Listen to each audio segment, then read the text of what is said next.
Eu estou no Brasil por uma razão muito simples. É porque eu pensei estar cumprida a minha permanência na Escola da Ponte. Estive lá mais de 30 anos, mais propriamente 36 anos. E o Brasil para mim foi um novo mundo. Eu não vim como colonizador, eu vim para ser colonizado.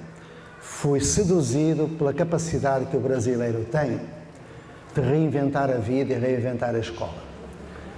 O vosso exemplo desta instituição não é muito frequente, confesso, mas há muitas instituições semelhantes de gente que faz o melhor que pode para fazer com que os jovens sejam mais sábios e pessoas mais felizes.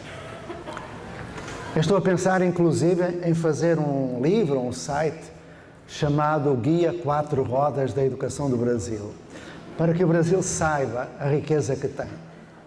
Claro que tu fizeste a pergunta indicada, mas quando às vezes me fazem perguntas parvas, eu vou dar um exemplo. Perguntam-me assim: como é que o professor Pacheco vê a educação do Brasil? Eu respondo logo: eu vejo de modo estrábico, e acaba a conversa.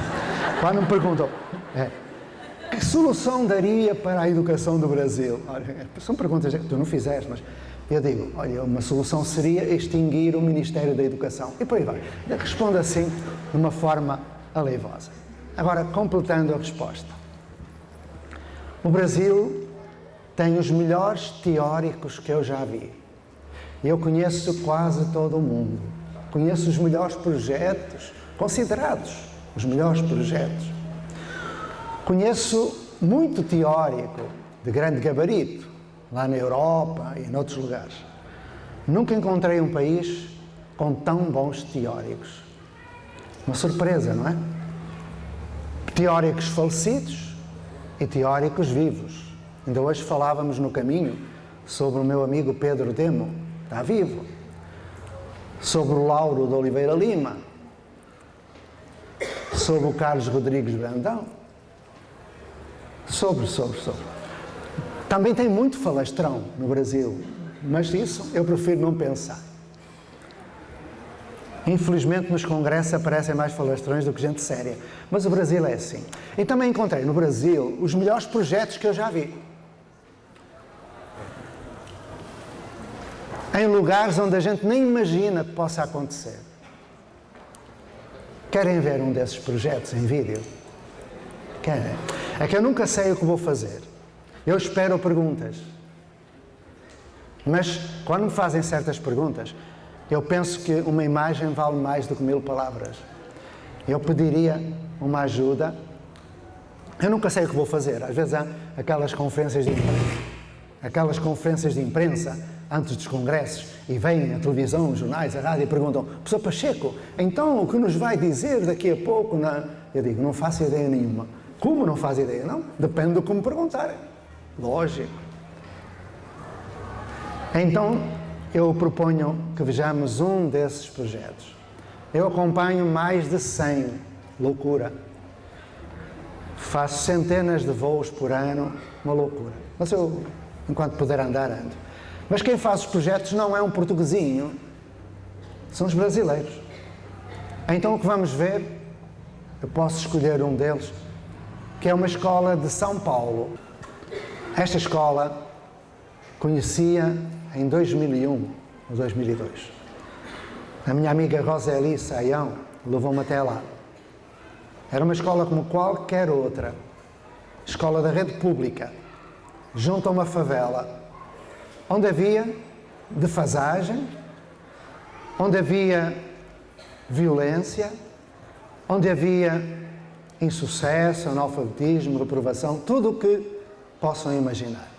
Um portão fechado, um alambrado imenso, um porteiro sempre atento a ver quem vinha. Os professores dessa escola fizeram como muitos outros professores brasileiros. Partiram daquilo que eram e daquilo que faziam. Diziam-me: mas eu só sei trabalhar no ensino tradicional. Eu dizia: ótimo. Mas nós trabalhamos a memorização, a repetição. Ótimo. Porque é isso em que as pessoas se sentem seguras. Mas podemos começar a fazer outras coisinhas. Eu costumo dizer que eu prefiro um professor tradicional que ensine do que um pseudo-inovador que não ensine. Criança não é cobaia. Muito respeito pela criança.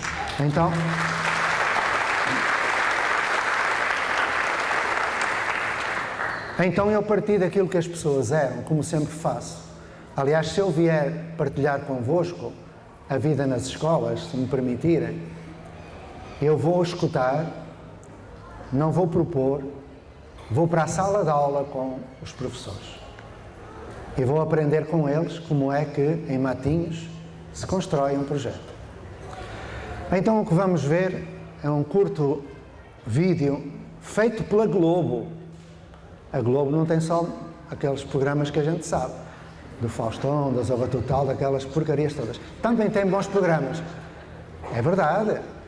A mídia brasileira está envolvida num processo que eu considero que é um projeto para manter o brasileiro no subdesenvolvimento estético e sensível, mas isso é outra história. Mas tem bons programas. Tem bons programas, só que a gente tem que esperar até às 4 da madrugada para ver. É uma questão de inverter. É que eles têm uma cota para transmitir. Então há um programazinho que depois na internet podem procurar, onde está este vídeo e mais 3 de escolas que eu acompanho. Nesta escola eu já não vou, porque já não sou necessário. Aliás, nunca fui. Eles é que pensaram que sim. E também não vou por uma razão simples. Eles puseram lá numa sala, Sala Professor José Pacheco, como se eu já tivesse morrido. Não vou. Então, ela continua, está muito bem, recomenda-se. Alguém conhece a Escola Municipal Amorim Lima? Alguém lá foi? Então vão lá. Não precisam de ir à ponte. O meu amigo Jonathan já foi 3, não é? Ou 5 vezes, acho que foi 5 vezes. Uma loucura. Não, tem a ponte cá dentro. Então vamos ver um bocadinho da Amorim Lima, num vídeo de há 3 anos atrás, ou seja, 7 anos de projeto. Já não vão ver o portão fechado, vão ver um portão aberto, já não vão ver violência, vão ver um alambrado baixo, já não vão ver insucesso, vão ver crianças rindo, aprendendo. Lindo. Vamos ver. Gostando mais e achando o jeito tradicional esquisito.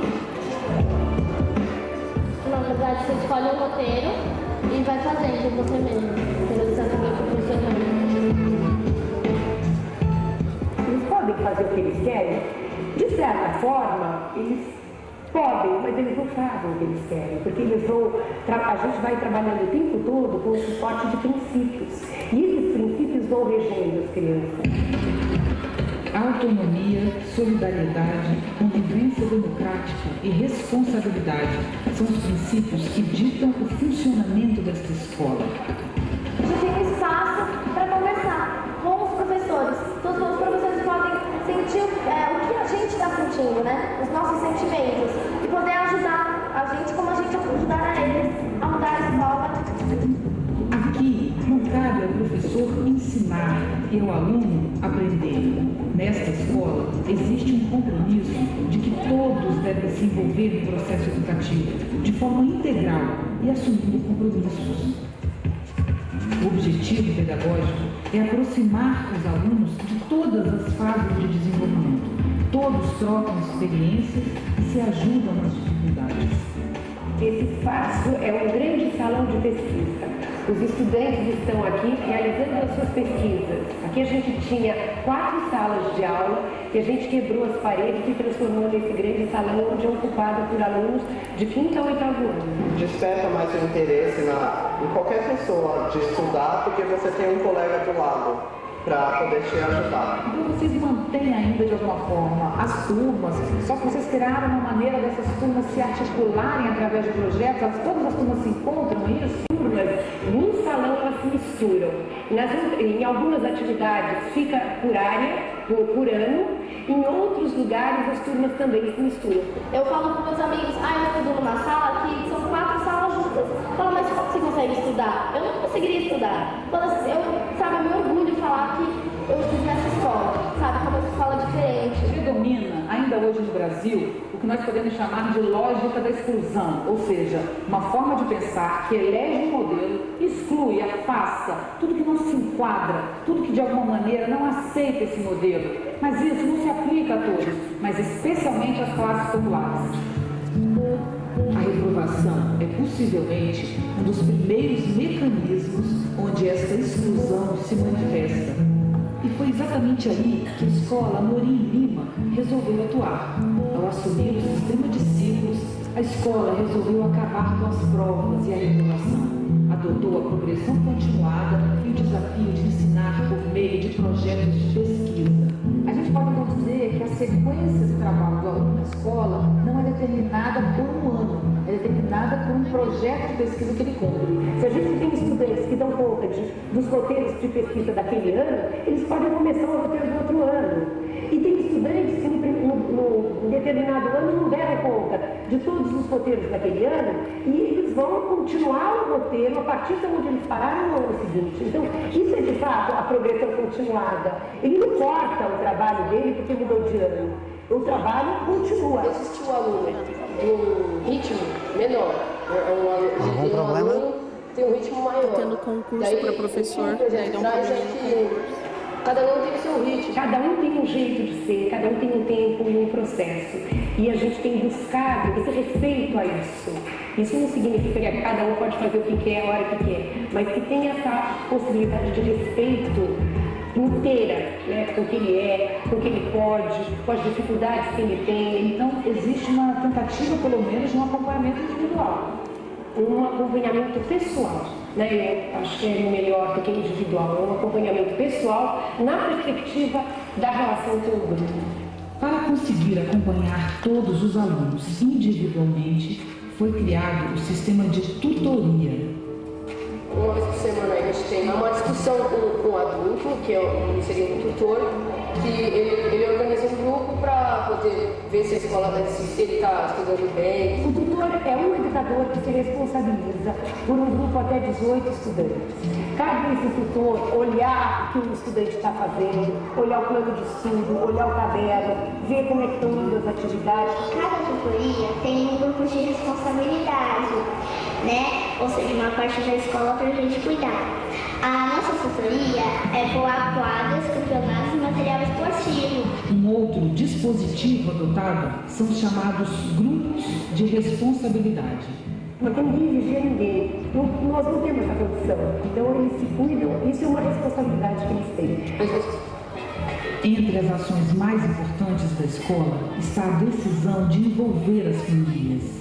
Eu penso que sem a comunidade, essa nova forma de pensar essa escola teria sido impossível. A partir do momento que todo mundo vai vendo que a escola tem investimento em pai, que tem pai que gosta da escola, se esforça para melhorar, você vai conseguindo criar um clima de respeito, de dignidade. A grande inspiração para esta mudança foi a Escola da Ponte, em Portugal, que há 30 anos construiu um projeto pedagógico inovador, com excelentes resultados e que se tornou uma referência mundial. A gente teve uma possibilidade de assistir um filme de um estudante da Escola da Ponte contando como é que ele aprendia, como ele se organizava dentro da escola. A gente ficou encantado com aquela possibilidade, dizendo, olha, quem sabe a gente pode fazer a partir daí. E aí a gente se deteve e foi estudar, de fato, a Escola da Ponte. Mas eu tenho a impressão de que vocês fizeram uma coisa própria aqui, muito em cima da realidade brasileira. O que motivou a construção dessa OCA? Isso foi um trabalho discutido com o grupo, com a comunidade da escola, na perspectiva da gente cada vez mais implementar uma marca de cultura na escola e garantir que os nossos estudantes possam conviver com a cultura. Antigamente, a escola tinha muito grades, a escola tinha alambrado. Então, do antes para hoje, mudou tudo é diferente, tudo. Eu vejo essa escola como um sinônimo do que é liberdade.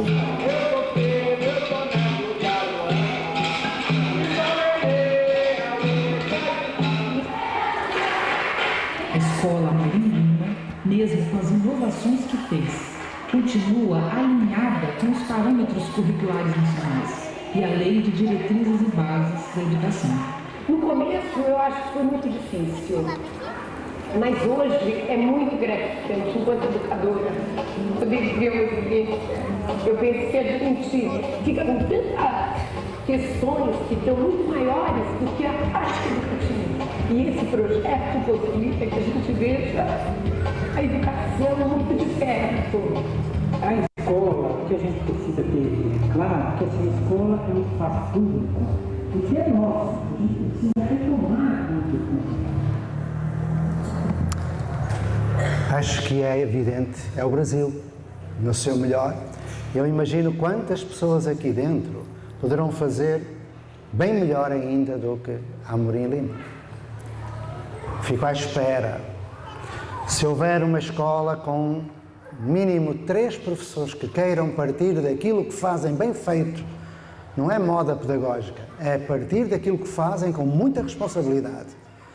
Se esses 3 professores, ou 4, ou 5, ou 7, ou o que seja, quiserem cooperar com a universidade e quiserem falar ao poder público, então teremos um projeto para vários anos e que vai fazer de Matinhos um lugar que já este é.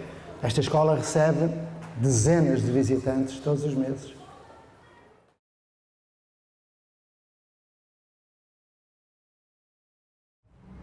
Eu fui para uma escola onde eu tive a turma mais pequenina da minha vida. Eu trabalhei desde o Fundamental 1 até pós-graduações na universidade. Tenho experiência de todos os segmentos de ensino, exceto a educação de infância.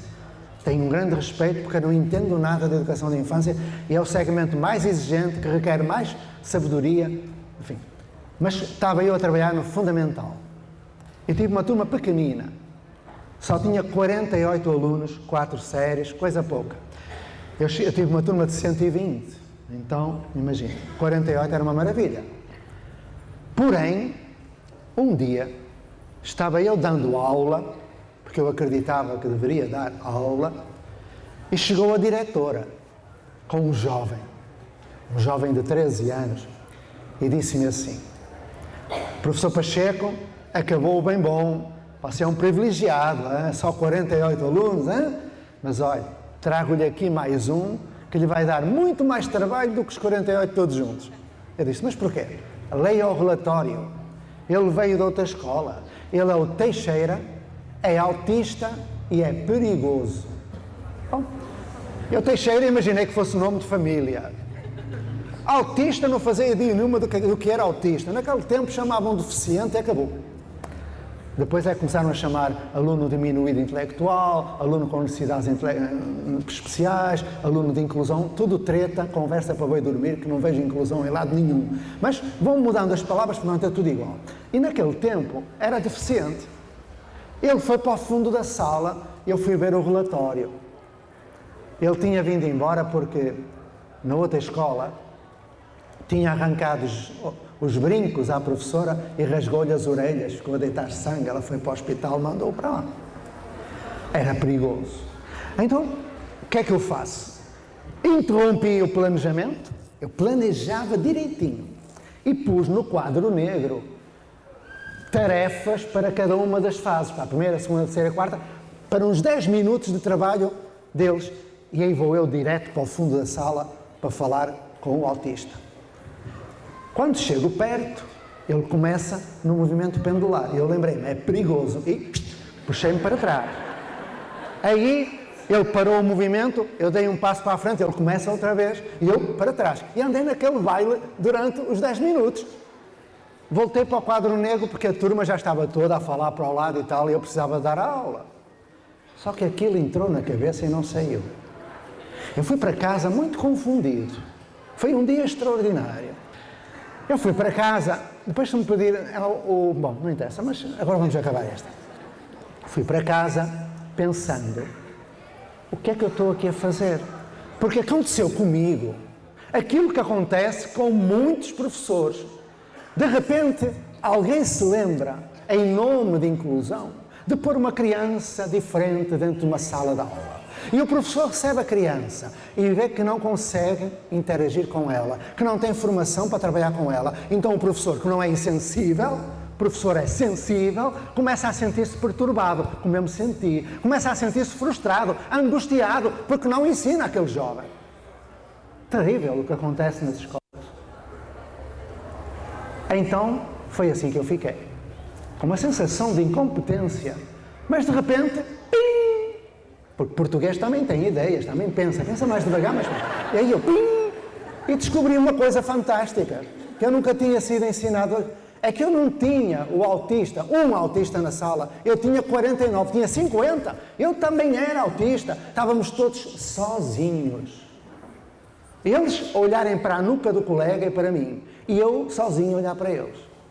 E sozinho ninguém consegue ensinar a diferença. Eu fiquei com aquela na cuca até que chegou a ponte. Cheguei à ponte, só mulherio. Mulheres, eu era o único homem. E a diretora disse, finalmente, ainda bem que chegou um homem. Eu fiquei preocupado. Um homem, porque eu naquela época tinha 24 anos, e não era feio e velho e decrépito, eu era novo e era bonito até. Mas agora é que estou assim, uma ruína, mas naquela altura era agradável à vista. E eu disse, bom, um homem porquê? Ai, colega, ainda bem que você chegou, nós precisamos de alguém de pedagogia musculada, lembro do nome. Para quê? É que temos aí uma turma de lixo, chamar lixo a pessoas, a seres humanos. Uma turma de lixo de jovens de 14, 15 anos que não sabem ler nem escrever, mas têm uma especialidade. Qual é? Batem nos professores. Só me faltava aquela. Eu lá fui para a turma do lixo.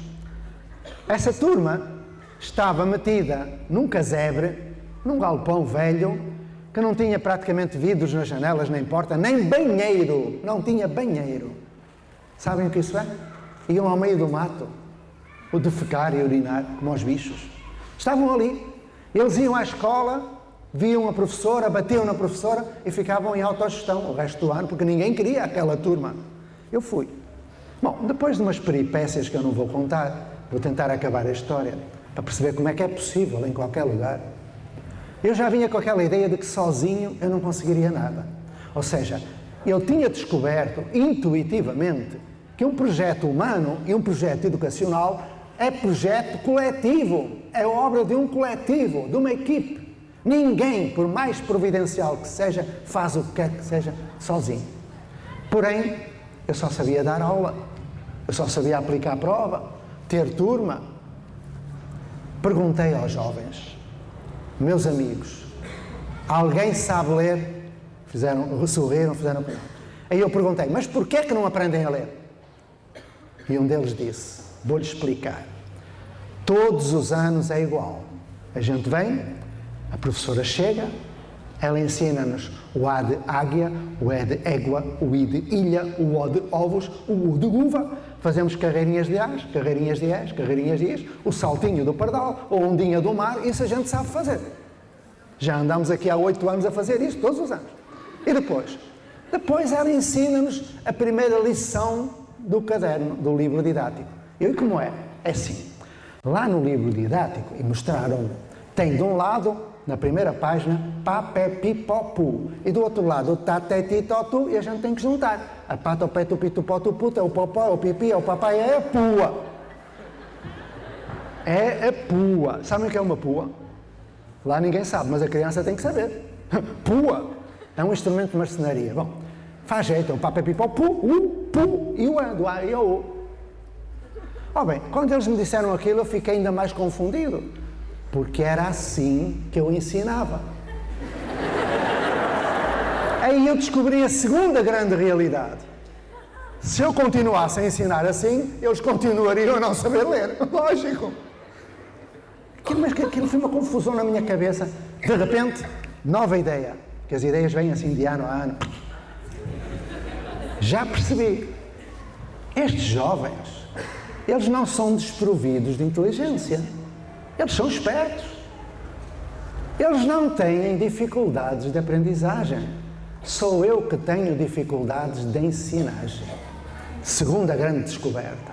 porém, de que é que me valia? Só que eu entrei numa angústia tremenda, porque eu sabia que estava a agir mal, porque o modo como eu estava a trabalhar produzia insucesso e analfabetismo. Só que como é que eu ia fazer as coisas? E então disse, meus amigos, vou desistir, vou embora. Resolvi pedir demissão. Esperei pelo sábado. Ao sábado havia uma reunião semanal de conselho escolar. Eu vou explicar o que é o conselho escolar. Agora já não há. O conselho escolar era assim. Era uma reunião de professores. Como ninguém trabalhava com ninguém, cada um estava sozinho, o que é que elas faziam? Umas colegas faziam crochê, faziam malha, iam produzindo alguma coisa. Outras mostravam as fotografias do casamento, do filho ou da viagem. Outras falavam sobre a novela das 8. E eu lia o jornal, aproveitava o tempo. Então eu cheguei lá com o jornal debaixo do braço, prontinho para pedir demissão. Olhei para o lado e o que é que eu vejo? 2 professoras a lerem um livro. Eu nunca tinha visto uma professora a ler um livro. Isto é em Portugal, claro. No Brasil toda a gente lê, mas lá não. Lá ninguém lia. Eu olhei para aquilo e aproximei-me. Começou. 3 professores. Por isso é que eu disse, desde que haja 3 professores, elas experimentadíssimas no método tradicional, seguras, duras, mulheres, bom, mulher macho. Eu, novo, cheio de ideias, foi ótimo. As outras já tinham morrido, elas não sabiam, mas estavam, a maior parte morre aos 20 e é enterrada aos 60, não é?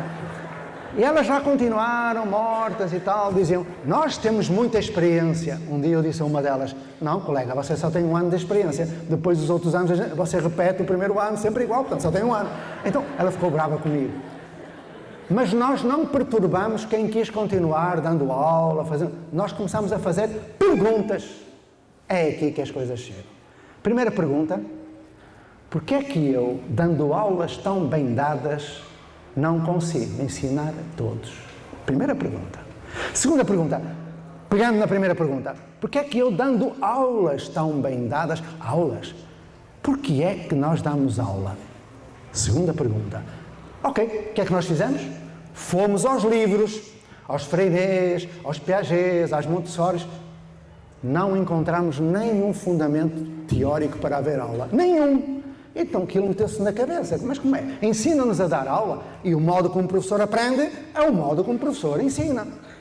Então, não há nenhum fundamento. Ai, que desgraça. Depois vamos ver, porque é que uma aula tem 50 minutos? Alguém sabe porque é que uma aula tem 50 minutos? Esta pergunta é assassina, não é? Quem é que sabe? Ninguém sabe.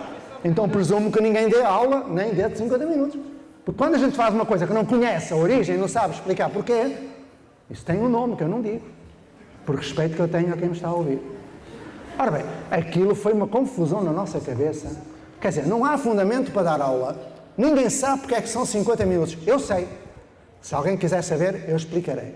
Se me perguntarem. Se não perguntarem, ficam sem saber. Então, quando a gente descobre que não há fundamento para dar aula, pergunta, mas o que é que a gente tem que fazer em vez da aula? Ora, aí está. E continuamos fazendo pergunta. Então, porquê é que há defasagem? Então, porquê é que? E começámos a encontrar algumas respostas. Onde? Na teoria. Porque as práticas têm de ser teorizadas. Um dos grandes fundamentos da autonomia dos professores é a capacidade que têm de fundamentar, teoricamente, as práticas que produzem. E aí começou. Foi um trabalho de beija-flor, um trabalho lento, grandes metas, pequeníssimos passos, muito devagar. Uma dificuldade de ensinagem e aí vamos nós estudar. Estudamos, trazemos para a equipe reflete, pega na prática que faz, junta-lhe a teoria, constrói a praxis. E aí está a mudança. E depois põe no projeto. O nosso projeto foi feito a partir da prática. O PPP, o que nós fazíamos, punhamos no projeto. Não punhamos no projeto, queremos o cidadão autónomo, responsável, tal, porque numa aula nós não conseguimos desenvolver autonomia. Então era ser perverso, era ser hipócrita. Então nós, o que fazíamos, punhamos no projeto, escrevíamos. Hoje tem centenas de páginas o projeto de fundamentação. E assim foi. Depois a ponte ficou conhecida, mas isso é outra história, e nós fomos ajudar outros a desenvolver o seu sonho de fazer as crianças sábias e felizes. que é assim que os professores também ficam sábios e felizes. Então, é possível, em qualquer lugar, e a utopia é realizável. Eu sei. Só que a ponte não é uma fórmula, é uma forma. Por isso é que eu te respondi. Tu queres saber o como? Leva-me para a tua escola. Vou trabalhar contigo e vamos descobrir como pode ser concretizado esse sonho. Em qualquer lugar.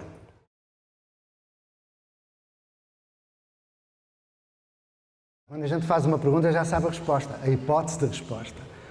Um amigo nosso que já faleceu, João dos Santos, para quem quiser ir ao Dr. Google, João dos Santos, um grande pedopsiquiatra português, tinha um livro que o título era Se não sabe, por que é que pergunta? Porque quem pergunta sabe a resposta. Olha, nós recebíamos professores concursados, até que nós propusemos ao Estado português um contrato de autonomia. Porque as escolas portuguesas, as escolas brasileiras, as universidades portuguesas e as universidades brasileiras não são autónomas. Os professores não são autónomos. Depois, se quiserem, a gente aprofunda muito isto. E quando nós conseguimos o contrato, ao fim de 30 anos, somos nós que escolhemos, somos nós que despedimos. Só vai para lá quem se compromete a desenvolver aquele projeto. E se não é para isso, rua. É assim que nós fazemos. Com todo o respeito que eu tenho pelo direito ao trabalho. Quem não é capaz, quem não quer, não se meta, não atrapalhe. É assim que eu sou. Mas antes temos que dar a oportunidade das pessoas entenderem onde estão e dar-lhes possibilidade deles acompanharem e de participar. Agora, quando não quer, não quer. Só tivemos um caso. A Dona Glória. Posso contar a Dona Glória? No tempo, atenção, nós conseguimos o contrato de autonomia ao fim de 30 anos, mas conseguimos uma moratória do Ministério ao fim de 20 para contratar e despedir. Depois, quando fizemos o contrato, ficamos com autonomia administrativa, pedagógica, financeira e tudo mais, mas nós já tínhamos a possibilidade de contratar. Só que havia um problema, é que vinham professores concursados e professores por nós contratados. E veio uma concursada, a Dona Glória. Chegou, eu lembro do dia em que ela chegou, muito engraçada a mulher. Ela já tinha 30 e tal anos de serviço, também já tinha morrido, mas andava por lá à espera da aposentadoria. Ela entrou, achou tudo muito estranho e eu fiquei na porta à espera que ela voltasse. Ela entrou lá no espaço e voltou passado 1 minuto, assim, como galinha tonta, assim, o que é que foi? E ela, você é professor aqui na escola? Eu sou. E qual é a sua sala? Eu, é todas. É todas? É, a escola é toda. Não, qual é a sua turma? Sim, são todas. Todas, sim. Mas aqui não há turma, pois não? Não há, não. E qual é a minha turma? É toda. E os meus alunos? São todos. A mulher já estava a dar um nó naquela cabeça. Eu vi que ela estava a ficar atrapalhada e disse, olha, como é que se chama ela? Glória. Ok, olha, colega Glória. A senhora aqui vai ter que fazer assim. Veio concursada. Foi. Não me disseram que era uma escola assim. Olha, a senhora vai fazer o seguinte, vai por aí, olha, fala com os professores, fala com as crianças e vai aprendendo. Como todo. É assim? É. E ela disse-me baixinho, olha, e se eu precisar de faltar, como é? Assim, se precisar de faltar, falta. Aliás, não há faltas aqui. Não. Já agora devo dizer, na minha escola não há horário, não há livro de ponto. E a única escola em Portugal que não registra nem uma falta de professor, uma escola onde não há um laudo médico, nem um processo disciplinar, nem um castigo. Yes! Eu sou assim, vaidoso. Continuando. Vaidoso, lógico. Então ela disse-me, mas ela falava baixinho, eu vou falar alto. Mas então se eu faltar, a diretora? Assim, não há diretor. Não há? Não. Ou melhor, somos todos diretores e a senhora também vai ser. Eu não quero, mas vai ser. Nós aqui somos... Ela estava atrapalhadíssima. Vocês imaginam, eu só estou a encurtar o diálogo, porque aquilo era uma coisa incrível. E eu disse, olha minha senhora, não há diretor, se a senhora precisar de ir com o filho ao médico, ou ir namorar, pronto, vai. Mas não há necessidade de assinar o ponto. Eu disse, mas não há livro de ponto. Não há livro de ponto, não. Eu não tenho que meter falta, não. Bom, ela lá foi. No dia seguinte, não apareceu. Fiquei preocupado. O choque tinha sido muito forte. Emocionalmente a mulher estava muito afetada. Pensava eu. 3º dia, 4º dia, 5º dia, 1 semana e ela não aparece. Eu, que diabo, eu não tinha ficado com o endereço, nem telefone, nem nada. Apareceu 15 dias depois, eu pensei, a mulher deve ter ido para o hospital, qualquer problema. Só que ela vinha com um aspecto bom, vinha coradinha, bronzeada. Eu achei aquilo estranho. Eu perguntei, Dona Glória, desculpa lá, a senhora teve 15 dias fora, o que aconteceu? Ficou doente? Não. Então você não disse que não há diretor nem livro de ponto? Disse. Eu disse logo ao meu marido, vamos para as Caraíbas. E fomos para Cuba, passar 15 dias. Eu, Jesus, como é que pode? Esta cultura, não é? Eu disse, bom, minha senhora, então agora faz o seguinte, a senhora vai para a sala, mas eu estava pior que bravo, sai de baixo quando eu fico bravo, vai para a sala e vai trabalhar. E ela, eu não tenho nada que fazer o que está aqui, já vi, essa coisa dos projetos, isso não dá resultado nenhum, eu também não estou para isso, mas eu não saio daqui, eu estou concursada, fico aqui até morrer. Eu não disse que ela estava morta, eu fico aqui até morrer. Ok, estávamos com um problema sério, ela ficava. Ela entrou na sala. 5 minutos depois vem uma colega, Zé Pacheco, vai lá dentro, tira-me aquela gaja dali, pá, que eu mato. Assim, calma, o que foi? Ela está lá num canto a ler a revista Caras. Eu, ai Jesus, lá fui eu lá dentro, lá em Portugal, aqui ninguém lê a revista Caras. Então fui lá dentro e trouxe a senhora cá para fora, expliquei, mas era um inferno. Ela nem fazia, ela fazia coisas. E nós começámos a pensar, não pode continuar. Só que a lei trabalhista protegia. Ninguém a podia mandar embora. E eu disse aos pais, olha, estamos com um problema, aquela colega, expliquei. E eles disseram, deixa connosco, a gente resolve. E resolveram, humanamente, compreensivamente. No final do ano, a Dona Glória disse, colegas, eu estive a pensar bem, eu nesta escola realmente não é a minha praia, eu vou para outra, já fiz concurso, que pena, Dona Glória. Mas eu fui perguntar aos pais porque é que ela tinha ido embora. E os pais disseram, nós esquecemos de dizer. Foi assim, quando tu nos disseste que ela ia ler a revista Caras e que estava a prejudicar o projeto, nós fomos ter com a Dona Glória. Perguntámos, a senhora é a Dona Glória? Sou. Nós estamos preocupados consigo. E ela perguntou, preocupados porquê? É que aqui esta rua da escola, à noite, não tem iluminação. E há pessoas que caem, há pessoas que batem em professores, e nós estamos preocupados consigo. Ela disse, batem em professores? Há pessoas que batem muito nos professores, mandam-nos para o hospital. E ela, o que é que quer dizer com isso? Nada, é que estamos preocupados consigo e a senhora vai ter de ir embora. Humanamente, com delicadeza, ela foi embora. Os nossos pais eram do capeta. Um dia vou escrever um livro com as histórias que eu vivi. Eram tudo pais, serralheiros, tecelões, era cada bruto que aquilo. Eu quando dizia, olha, vai lá àquele diretor escolar lá e resolve o problema, eles iam, amafavam, os tipos tremiam todos, acabou. Quantas vezes eles fizeram isso? Mas eu não vou agora contar isso. Bom, resumindo, existe um projeto. A pessoa que se compromete a realizar um projeto deve pensar muito bem antes de se candidatar. Quando se candidata, ou faz o projeto, ou depois arrisca-se a ver uma rua escura onde há gente que bate em professor. Dá para entender? Eu sou assim. Respeito quem faz diferente. Respeito quem dá aula, tudo. Mas não posso aceitar que uma pessoa veja o projeto é aquele e vá fazer o contrário. Isso não. Isso não.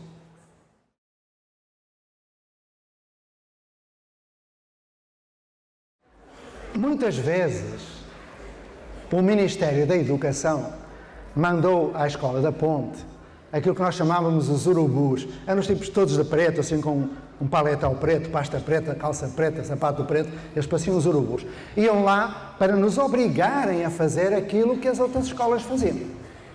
Porque nós éramos diferentes.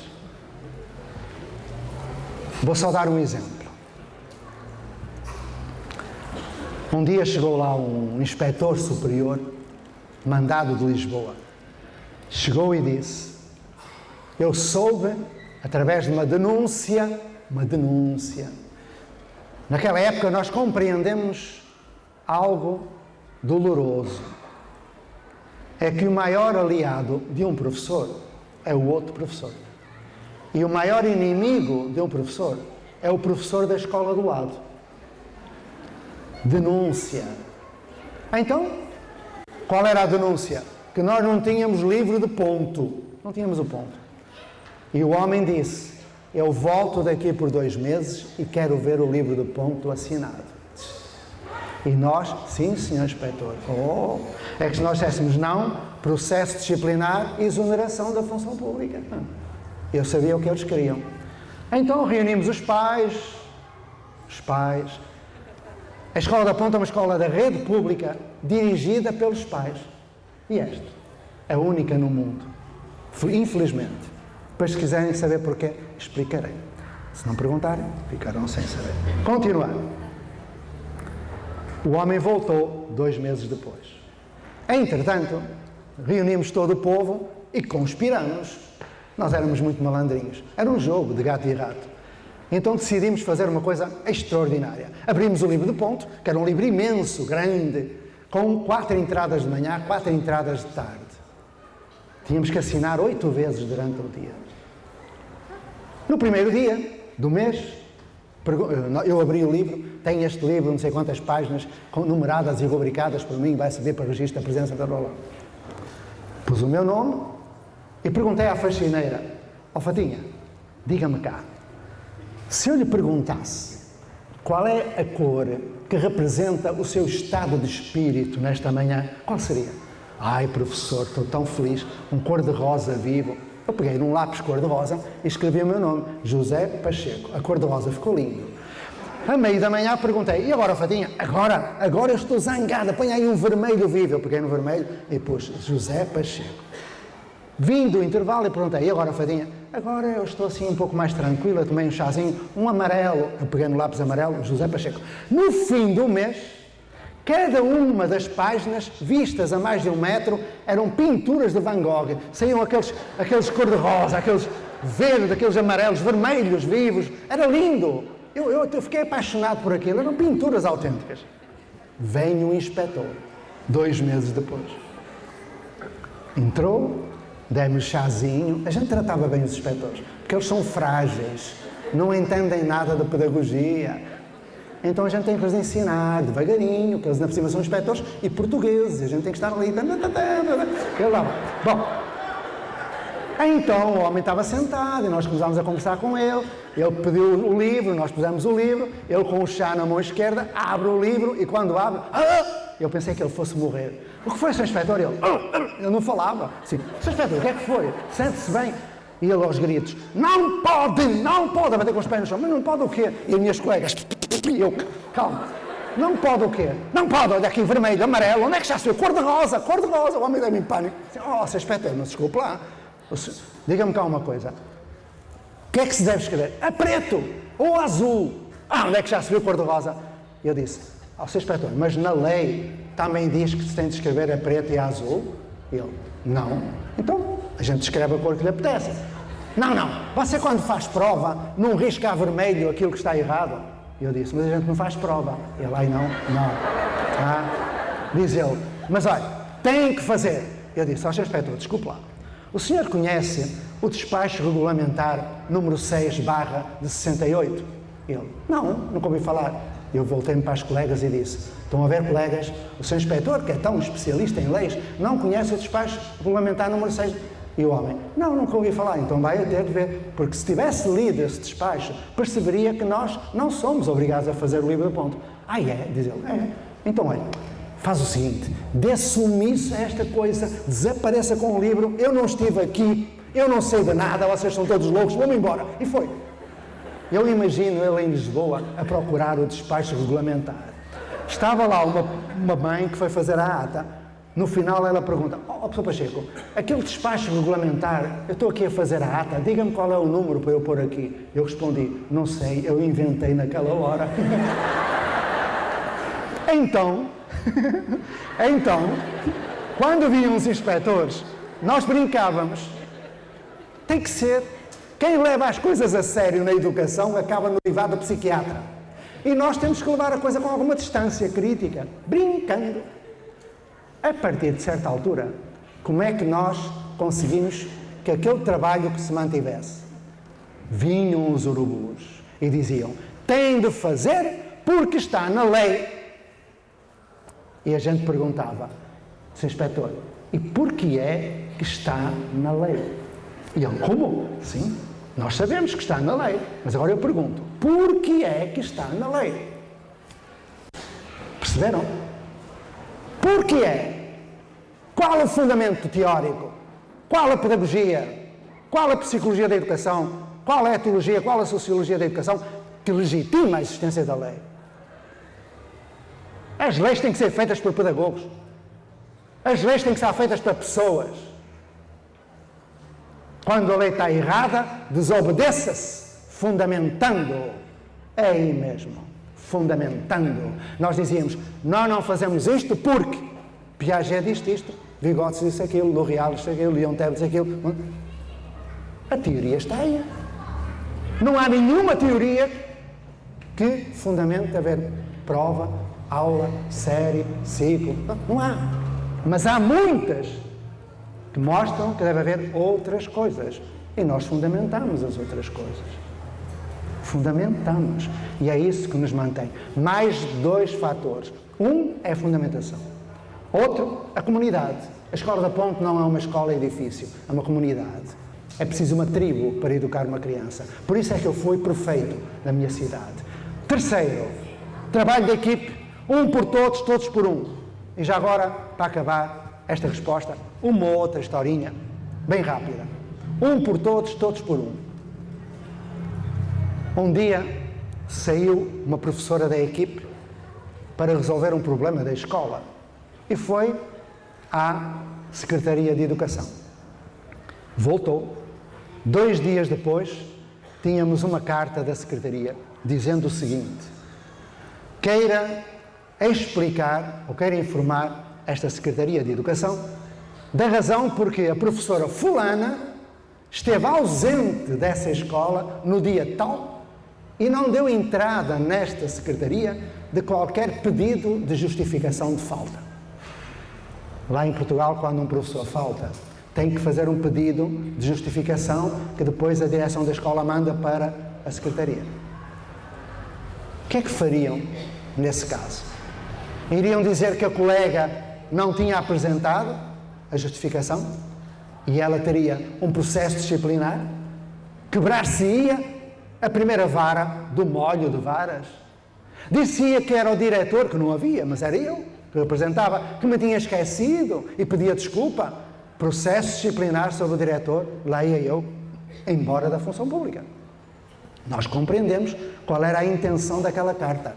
Era quebrar a primeira vara do molho de varas. Conhecem a metáfora? Se quebrasse a primeira, quebraria a segunda, arrebentaria com tudo. Então nós decidimos, não é assim que vamos fazer. Chamamos os pais e decidiram. Os pais disseram, para todos os efeitos, a professora nunca saiu daqui. Pronto, os nossos filhos vão dizer que ela nunca saiu, vós dizes que ela nunca saiu, e lá o secretário que se lixa. Ele possa dizer, assim, estou feito, eles eram loucos. Ele tinha visto a professora, o secretário, lá na secretaria. Como é que nós íamos dizer que ela nunca saiu? Mas foi isso. Bom, processo disciplinar para toda a escola. E vinham os inspectores, e vinham pressionar as crianças. Diz lá, a professora saiu, não saiu? Não, não saiu. Pressionávamos, não saiu. E nós mandámos uma carta. No cumprimento do solicitado por Vossa Excelência, cumpre-nos informar que a professora fulana, no dia citado por Vossa Excelência, não poderia estar na Secretaria, dado que ela não saiu, nunca se ausentou desta escola, como podem comprovar, alunos, professores e pais. Segundo parágrafo. Presumimos que se trata de uma ilusão de ótica de Vossa Excelência. Nós éramos o capeta. Essa carta foi xerocada. Ainda há pouco tempo eu vi um xerox naquele tempo, de 1977. Bom, imagina o que aconteceu, não é? Processos disciplinares e tal. Nunca nos ganharam, porque nós estamos até ao fim. Não saiu e acabou. Um dia um inspetor perguntou-me, já tinham arquivado o processo? Professor, venha cá. Diga-me cá uma coisa. A professora saiu ou não saiu? E eu disse assim, Sr. Inspetor, tem aí algum gravador, alguma cassete? Não, não tenho nada. Então vou dizer, saiu. E ele, eu sabia. E eu disse, mas nunca vai ouvir da nossa boca que ela saiu. E ele disse, como eu vos admiro. Esse era o nosso amigo depois. Como ele nos admirava, um por todos, todos por um. É ali. É a solução. Fundamentação, comunidade, equipe. Não há possibilidade de destruir. Aliás, as leis brasileiras estão todas erradas. E se as pessoas fazem em função da lei, estão a fazer errado. Querem um exemplo de lei errada ou não lhe apetece? Não? Sim, não? Sim? Então cá vai. É uma que eu tenho contado agora e que me diverte bastante. Estava eu a escutar o rádio quando escuto esta coisa que eu vou dizer. Os pais das crianças que completem 6 anos até ao dia 31 de março deverão dirigir-se à escola mais próxima, à delegação, ou não sei o quê, para fazer a matrícula do seu filho. Eu ouvi aquilo e pensei, imaginei 6 anos antes, uma gestante, no fim do tempo, no dia 31 de março. Está a jantar e de repente sente as dores do parto, soltam-se as águas e ela só tem uma intenção: parir o filho até à meia-noite. Aí vai ela para a maternidade, puxa. E o desgraçado nasceu no primeiro minuto do dia 1 de abril. Aquela mãe acabou de condenar o filho a esperar 1 ano inteiro para entrar na escola por causa de 1 minuto. E quando eu estava a falar disto num congresso, eu disse: quem foi o jegue que fez esta lei? Estava lá o jegue. Foi um pagode. Eu arranjo cada situação. Bom, é que esta lei está respaldada num parecer. Eu perguntei à pessoa, lá ao jegue, com todo o respeito que eu tenho pelos jegues, mas porquê é que... porque há uma idade para entrar na escola. Idade de corte. Idade de corte. Hein? Carga. Ora, a carga é coisa de jegue também. Grade curricular, grade. E por aí vai. Então, eu disse: meu amigo, com todo o respeito que eu tenho por si, que é doutor em educação, diga-me cá, qual é a fundamentação teórica para haver uma idade para entrar na escola? O homem calou-se. A seguir disse: mas há uma idade para aprender a ler. Eu disse: como? O senhor alguma vez pôs os pés no chão de uma sala de aula? Fez alfabetização? Não. Então fique sabendo, não há idade para aprender a ler. Sim, há fundamento. Mostre-me estudos que mostrem que há uma idade para aprender a ler, que eu mostro de crianças que aos 4 anos já aprenderam a ler. E alguns que aos 10 ainda não conseguem, mas estão obrigados a juntar-se aos 6 anos com aqueles que já conseguem, para serem rotulados de incompetentes, de imbecis e deficientes, porque não têm ainda condições para aprender. E numa sala, ao mesmo tempo que os outros, da mesma maneira, com o mesmo método, está errado? O homem calou-se. Aí levanta-se outra e diz: mas é que eu acho que as leis estão bem. Aí acha? Diga lá uma lei. A lei que estabelece que as turmas devem ser com a mesma idade. Eu disse: a senhora acha isso? Acho. Mas a senhora é professora universitária? Sou. Então está proibida de achar.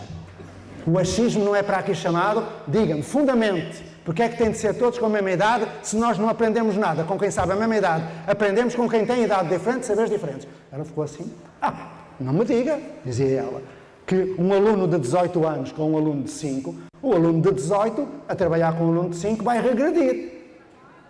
Aí eu perguntei-lhe: a senhora é casada? Sou. Tem filhos? Tenho. Quantos filhos? 2. Que idade tem? Aí um tem 10 e o outro tem 5. A senhora está a interagir com o aluno, com o seu filho de 5? Estou. Então está a regredir. Aí ela calou-se de novo e disse: mas eu acho... Calma, minha senhora. Acho que, por exemplo, as aulas, diz ela, as aulas têm que ser dadas para a mesma idade, para o mesmo escalão etário. A senhora acha que tem de ser para a mesma idade a aula? Acho. Quantos anos tem? 40. Então pode sair que agora a aula é só para os que têm 30. E comecei brincando, porque este tipo de argumentação é tão pobre que nem precisa de fundamentação, é o bom senso. As leis estão todas erradas. Não há fundamento algum. Só há uma lei correta. A LDB, apesar de ter um artigo que está errado. Está errado porque não é concretizado. Compete ao Estado assegurar a educação de todos os brasileiros. Onde é que está isso? 44% dos jovens de ensino fundamental não completam o ensino fundamental dentro da sua série. 14 milhões de analfabetos funcionais no Brasil. 70% que não conseguem interpretar um texto simples. Metade vai-se embora a meio do médio. E aqueles que saem com um diploma de Direito não conseguem aprovação na Ordem dos Advogados. E vamos continuar a dar aula? E vamos cumprir a lei? E vamos continuar a fazer aquilo que fizemos até agora? Ou não temos consciência de que o modo como nós trabalhamos está errado e que a lei está errada e que é preciso ter a coragem de agir e dizer não? Vamos fazer outra coisa, seja lá o que for, com responsabilidade, fundamentado, e acabar com isso tudo que por aí há e que não serve para nada. O Brasil tem excelentes profissionais. O Brasil tem os professores certos a trabalhar do modo errado. Por isso é que nós temos responsabilidades. Respondi, Portugal. Um dia descobriram que 50 minutos era pouco, porque precisavam de mais tempo para passar à componente prática. Então inventaram aulas de 90 minutos, dose dupla de tédio. Então aqueles professores saem de lá de rastros, os alunos saem, mas dão a teoria e a prática. Porque passam 45 minutos a dar a teoria no livro. Quando acaba os 45, começam os segundos 45 e passam à prática. O professor diz, bom, agora acabou a teoria, agora abram um livro na página 85 e leiam a lição prática que está lá. Então continua. Então, 50 minutos porquê? No final do século XIX, havia muita insatisfação na França, onde começou esta escola, não é? A escola da modernidade, século XVIII, XIX, na França. Na França, quase todos os alunos iam à escola e reprovavam. Então houve necessidade de fazer estudos para determinar qual seria o tempo de aula ideal para que eles aprendessem. Então estabeleceu-se 50 minutos. E daí para cá, na China, na Austrália, nos Estados Unidos, no Brasil, é 50 minutos, em todo lugar. Nessa época, havia gente no Brasil que também já estava descontente. Um senhor chamado Caetano de Campos, em 1881, ouviram bem? 1881, escreveu um relatório para o Império em que dizia que a razão de ser da infelicidade e da reprovação era a aula, a repetição e a memorização da aula tradicional, em 1881. Aliás, Anísio Teixeira disse o mesmo em 1930, Cecília Meirelles em 1933, e por aí vai. Há meia dúzia de anos atrás, foi feita uma réplica da experiência do século XIX no Brasil, com crianças brasileiras do século XXI. Respeitou-se as regras do século XIX. E a conclusão foi que o tempo de atenção a uma aula de uma criança brasileira do século XXI, habituada à informação em catadupa, aos jogos eletrónicos, ao computador, ao zapping, é de cerca de 5 a 6 minutos. Eu não preciso dizer mais nada. Aliás, é bem mais grave, porque no início de uma aula, quem não tem os requisitos para acompanhar a aula, perde os 50. Quem já sabe, perde os 50. Um professor que dê aula de 50 minutos perde cerca de 200 horas em 50 minutos. Depois, se quiser, explico o cálculo. É uma tragédia, não é? Mas agora eu pergunto, e como é que é deixar de dar aula? Eu digo, não deixeis. Se isso vos dá segurança, continuai. Mas pensai se não haverá outros modos de fazer.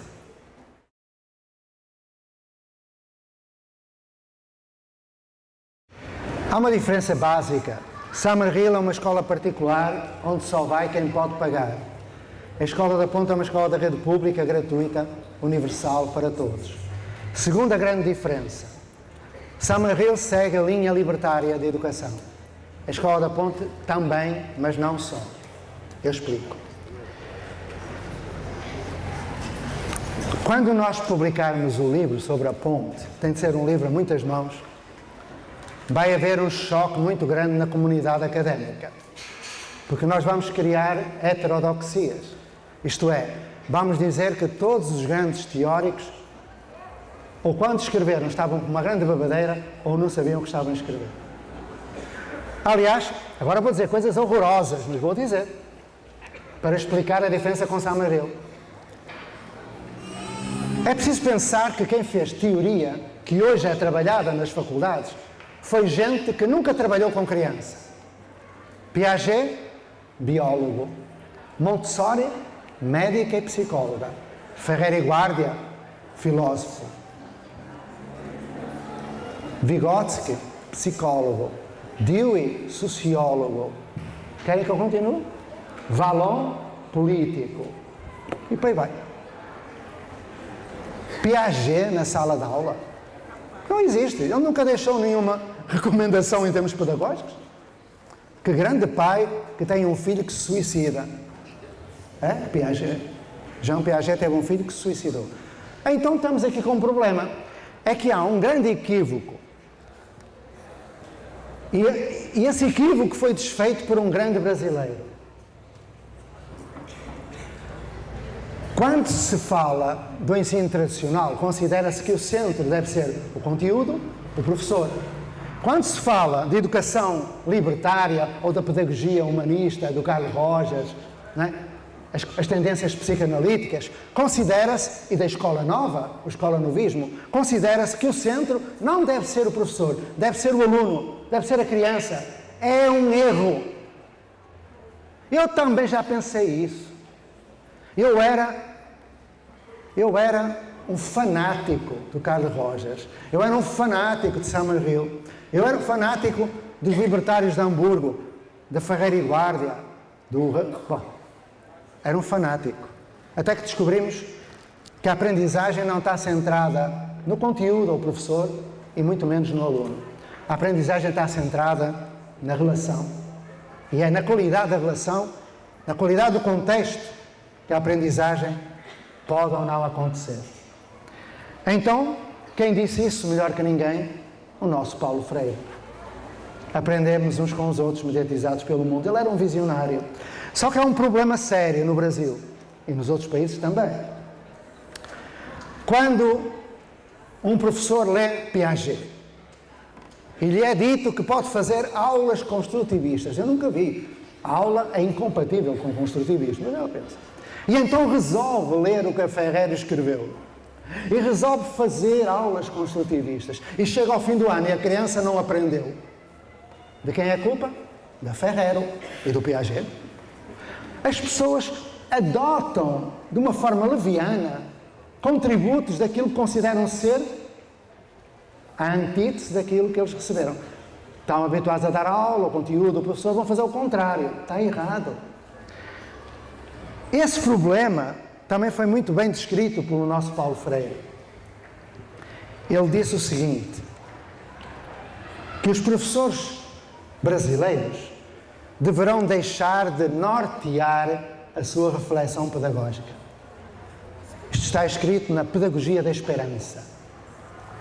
Os professores brasileiros deverão deixar de nortear, ou seja, de se orientar pelo norte, pelo Dewey, pelo Piaget, pelo Claparède, Ferriera, Montessori, aqueles fósseis todos lá do norte, José Pacheco, Escola da Ponte e tudo mais. A seguir, ele diz, os professores brasileiros devem solear as suas práticas. Solear. Guimarães Rosa da pedagogia. Lindo! Um dia eu estava a escrever um artigo e utilizei a palavra solear. O meu computador é brasileiro, corretor brasileiro, apareceu um risco vermelho por baixo de solear. Eu entendi o drama do Brasil. Síndrome do vira-lata. Neoesclavagismo, neocolonialismo, neocolonialismo. O brasileiro admira o que vem de fora. As tendências de Nilo, as tendências da ponta. Esqueçam. O Brasil tem cá dentro tudo o que precisa. O maior projeto da educação no mundo teve lugar no Brasil. Estão interessados em saber qual foi? Já sabia, uma pergunta retórica. Bom, em 1907, ouviram? 1907, em Sacramento, Minas Gerais, um homem que era boticário, não era pedagogo, resolveu fundar um colégio onde não havia aula, nem série, nem ciclo, nem prova, nem livro do ponto, nem nada. Havia astronomia, havia aula-passeio. Não foi o Freinet que inventou, foi Eurípides Barçanufo. 1907 é o ano em que Maria Montessori funda a escola da Scuola dei Bambini. Toda a gente estuda a Maria Montessori. O brasileiro, com o síndrome do vira-lata, do Nelson Rodrigues, não conhece Eurípides. O projeto durou pouco. Eurípides faleceu com a gripe espanhola em 1918, mas deu muitos frutos. Bom, o que eu quero dizer é que o Brasil tem os teóricos que precisa tem universidades com projetos extraordinários e tem que ter cuidado com os radicalismos que levam a lugar nenhum. Nem conteúdo é centro, nem o aluno é centro. O centro é a aprendizagem na relação. E nós temos muita teoria construída sobre isto, não está publicada, vai ser publicada, eu já pedi para ser a título póstumo, porque vai haver muita confusão, eu já não tenho idade para aguentar a classe académica a dizer que nós estamos errados. E porquê é que nós descobrimos aquilo? Muito simplesmente porque ousamos perguntar. Ou seja, pomos em causa as teorias daqueles que nunca puseram os pés numa sala de aula. Mas que têm... quando eu digo que é preciso emancipar-nos em relação ao Norte, antes é preciso estudar o Piaget em pormenor. O Vygotsky, o L'Oréal, Leontief, Bakhtin, Vallon, Pierron, e estudar em pormenor, estudar a nova sociologia da educação, estudar tudo. E depois, esquecer.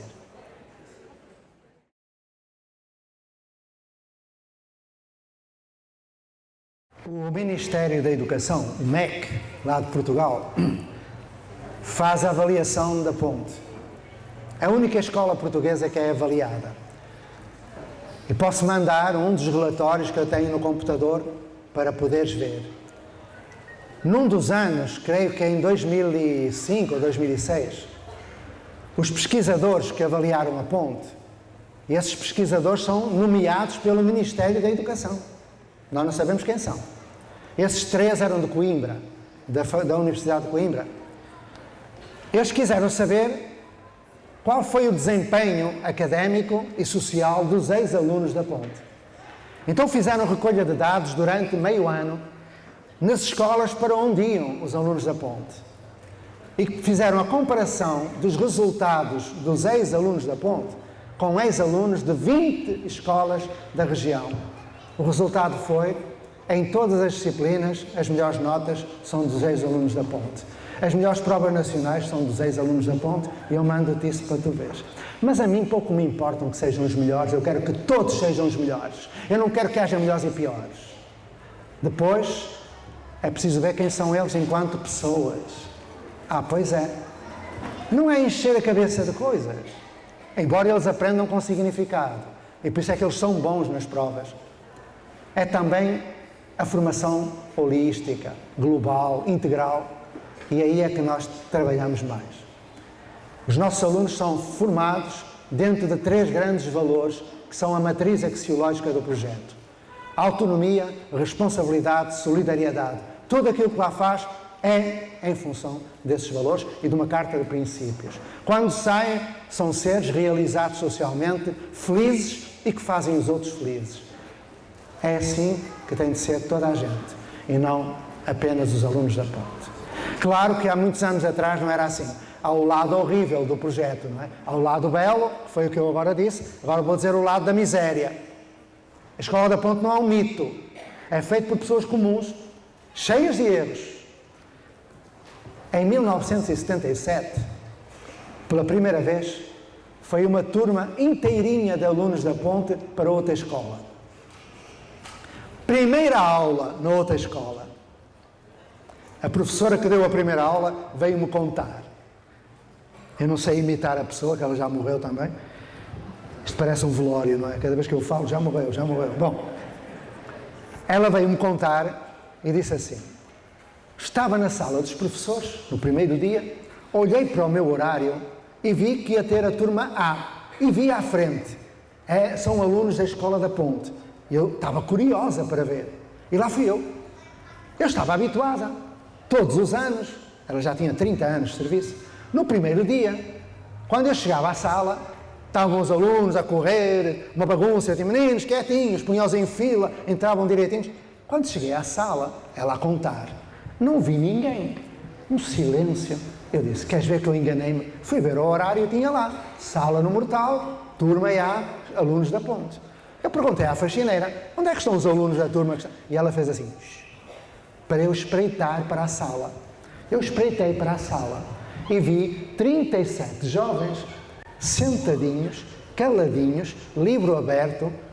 Eu entrei e disse, bom dia, então os meninos vieram da Ponte. Eles levantaram todos o braço e eu dei um salto para trás. Eu continuei a falar e eles baixaram o braço. Depois perguntei, e os meninos gostaram da ponte? Eles levantaram o braço e eu dei outro salto para trás, me assustei. E continuei a falar e disse, bom, ao fim de 10 minutos, eu disse, esta é uma aula de apresentação e a primeira aula é só 10 minutos. A gente vai voltar daqui por 2 dias para eu dar a primeira aula a sério, está bom? Eles levantaram o braço e eu pensei, será que eles querem perguntar alguma coisa? Para a terceira vez, ela percebeu que eles queriam perguntar qualquer coisa. Então, eles estão habituados a que digam quem vai falar, não dizem todos ao mesmo tempo, não é?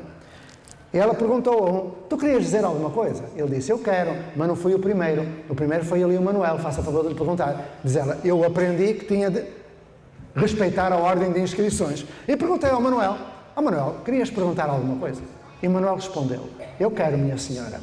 Olha, eu já li o livro desta disciplina e tenho dúvidas na página 84. A senhora pode-me explicar? E ela disse, eu nunca tinha visto um aluno ter lido o livro todo, nem no final do ano eles tinham lido o livro todo. Aqueles alunos todos já tinham lido o livro todo e tinham dúvidas e queriam aprender, só que havia um problema.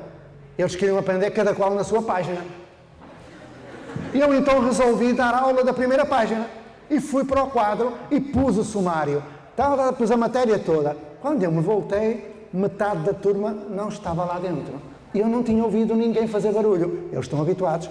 Lá na ponte trabalham em grandes espaços, como este, não é? Com música de fundo. Trabalhando. Silêncio. Ela perguntou, onde é que estão os outros meninos? E eles levantaram o braço, ela viu qual foi o primeiro. Ora, diz lá, onde é que eles estão? E ele disse, olha, professora, eu penso que eles foram para a biblioteca. Para a biblioteca? Fazer o quê? Pois, certamente, eles já sabem o que a senhora vai ensinar. Estariam aqui a perder tempo. Foram aprender outras coisas. Lógico. Lógico. Ou seja, havia um erro nosso. Nós teríamos de nos preparar para gerir o tempo na ponte, mas andar a toque de sineta na escola. Saber planejar a sua vida e o seu trabalho na ponte, mas andar a toque de planejamento do professor noutra escola. Saber gerir-se e trabalhar em equipa, mas trabalhar sozinho noutra escola. Nós tínhamos a obrigação de os formar para as duas coisas.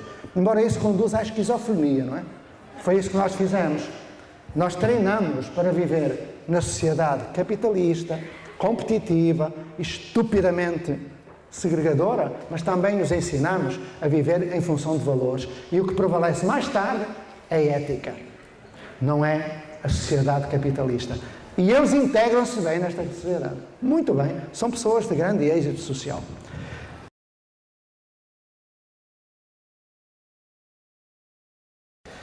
As assembleias realizam-se à sexta-feira à tarde, todas as sextas-feiras. Qualquer aluno que entre na ponte, passa 9 anos na ponte, faz cerca de 400 assembleias. Sabe pedir a palavra, argumentar, contra-argumentar, fundamentar, votar, fazer decisões, ler a ata, fazer convocatórias, sabe tudo. Mas a autonomia é aprendida com os outros. Não se prepara para a autonomia. Aprende-se a autonomia no exercício da autonomia. E essa historinha que tu pediste, eu conto, é ilustrativa do facto da autonomia ser inseparável da responsabilidade. E lá na minha escola, a nossa cultura é esta. Eu sou individualmente responsável pelos atos do meu coletivo. E o meu coletivo é responsável pelos meus atos. É uma reelaboração da cultura total. O professor deixa de estar sozinho, o aluno deixa de estar sozinho para ser responsável pelos outros e os outros por si. Então, um dia chegou à ponte, porque à ponte vai os alunos que as outras escolas jogam fora. Aluno com síndrome de Down, paralisia cerebral, tudo isso, vai para a ponte. Aluno que bate em professor, mata professor, vai para a ponte. Aluno que anda no roubo, na prostituição, que não aprende, vai para a ponte. Aluno da FEBEM, vai para a ponte. E nós recebemos um jovem cheio de problemas. Ele fazia automutilação, cortava-se com lâminas e facas. O que ele queria era ver sangue no corpo dele. Estava todo cortado, era só cicatrizes. Ele foi numa quinta-feira, chegou à escola e no fim do dia vieram-me dizer: professor, aquele menino que chegou hoje, ele urinou no cesto dos papéis, no banheiro. No dia seguinte, sexta-feira, assembleia. Leitura da ata, aprovação da ata, e antes de se entrar na discussão do dia, uma criança levantou o braço. Queres falar, Pedro? Quero. E o Pedro disse, eu pertenço à responsabilidade do recreio bom e dos banheiros. Recreio bom é uma responsabilidade de muitas. Viram há bocadinho no vídeo? Cada criança tem uma responsabilidade, cada grupo tem uma responsabilidade.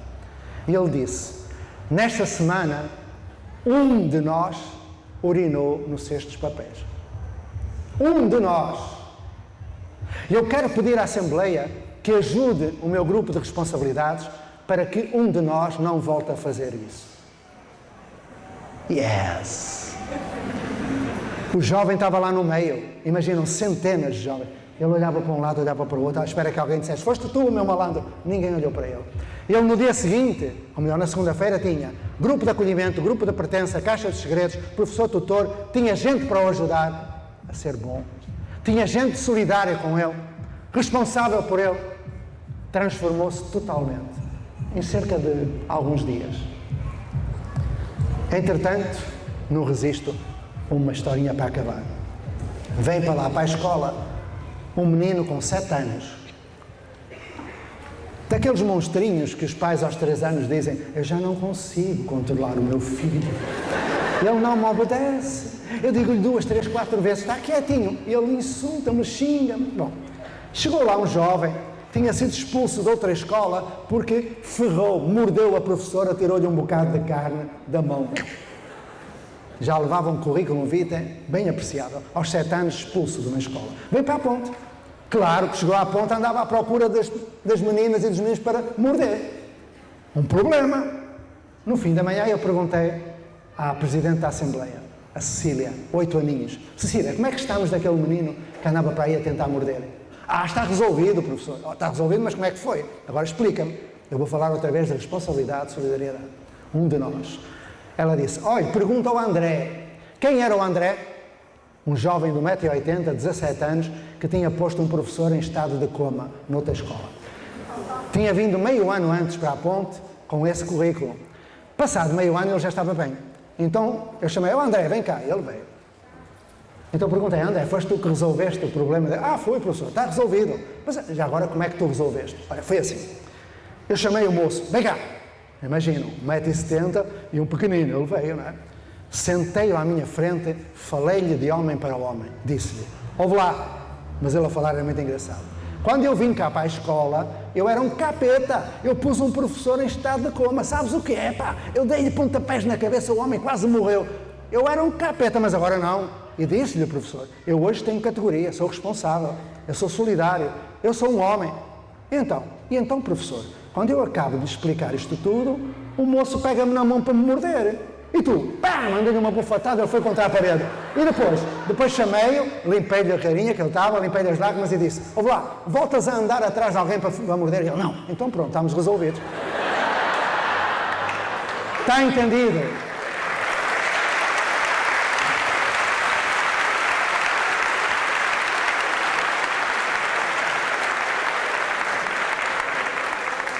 É uma delícia. Eles é que instituem direitos e deveres. É um prazer. Lá na ponte, o professor não prepara projetos para os alunos. Os alunos que os façam connosco. O professor não faz planejamento de aula, é um sossego. Planejamos com eles. O professor não prepara materiais. Eles que trabalhem, que são alunos, são assalariados. O professor não prepara prova, nem aplica prova, nem corrige prova. Eles que se avaliem. O professor não transmite conteúdo, não perde tempo, nem dá trabalho. Eles vão pesquisar com o professor. Então, o professor não faz nada. Lá na ponta é um sossego. E eles também gerem lá as suas relações. Não há histórico de uma ameaça, ou nem sequer com um olhar se ameaça. E temos lá ex-presidiários.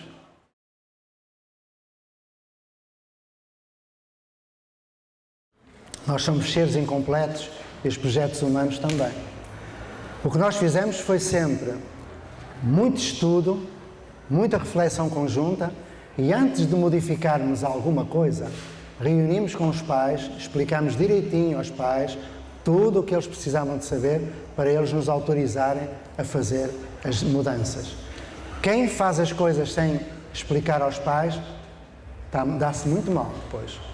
Então, sempre que os pais viam que dava resultado, apoiavam e defendiam. Mas continuamos com muita dúvida. Aliás, a Ponte, quem foi lá sabe que é um projeto ainda muito, muito elementar. Só tem 36, 37 anos, é muito pouco tempo. Mas estamos seguindo o nosso caminho. Claro que os professores que viveram dando aula, recebendo aula, têm dificuldade em mudar. Mas é preciso mudar, através da pergunta. A pergunta. Gaston Bachelard falava disso. Então nós fazíamos perguntas e as crianças fazem perguntas e daí se parte para projetos. Vou só dar 2 exemplos de pergunta que hoje falei. Uma criança perguntou-me. As crianças perguntam coisas como: ó professor, porquê é que você tem os olhos diferentes dos meus? Ó professor, como é que se tira carrapatos aos cachorros? Ó professor, é verdade que um ser vivo é o que nasce, cresce, reproduz-se e morre? Eu falei disso hoje. Eu disse: porquê é que perguntas? Ele disse: então eu não sou. Eu ainda não me reproduzi nem morri. Eu não sou um ser vivo. A criança pensa e vai procurar resposta. Com quem? Com os professores, nos livros, com outras pessoas. Isso é possível. Eles aprendem significativamente. E aprendem bem mais rapidamente e bem melhor do que escutando aula.